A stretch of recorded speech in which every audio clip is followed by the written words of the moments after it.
Well, good morning and welcome back to The Leading Edge and the Life of a Pilot. This is part 3 of how God has moved mountains and moved into my life and got me into the world of aviation. Okay, where we were at, I failed the first 2 exams because I had that, that got to get their attitude. It was just all me, me, let's get this done, let's go, let's go flying. And Ryan got my results and he basically said to me, well, I'm sorry, mate, but there's no third attempts, and look, if they're offering anything like this in about a year, we're happy to have you try again. And he said, I'll catch you around. And I said, no worries, mate, see you later, bye-bye. And we hung up. And I went home. Then I got home and I went into my room and I sat down on my bed and I just cried. And look, people may think I'm a wimp for having a cry, but, I did. I had a good cry and I was really, really exceptionally down and just not feeling it, I had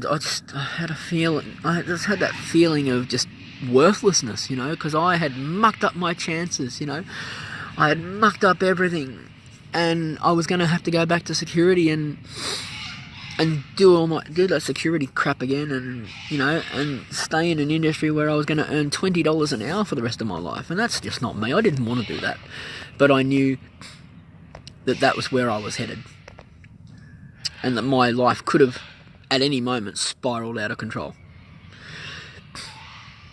But I had a good cry. I cried and cried and cried, and Dad was coming through to the computer area to sit down and have a game of chess on the computer, and he heard me crying, and he walked up to my room and he said, Rod, what's wrong, mate?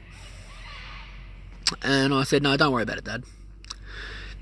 And I went back to having a good old cry, good sob, and just letting all the stresses out. And Dad said to me, no, Rod, there's something that's up with you. You haven't cried like this in around about 15 years.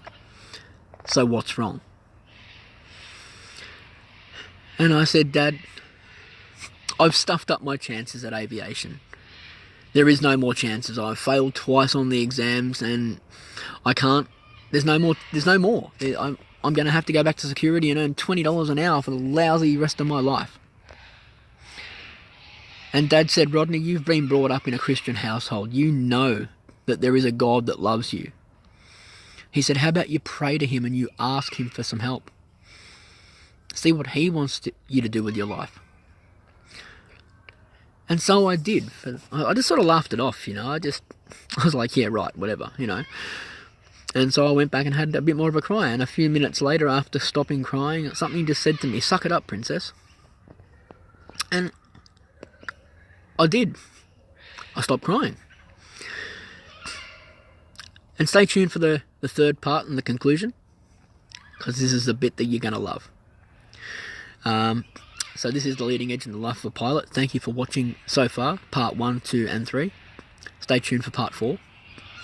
And we'll catch you guys again soon. God bless you.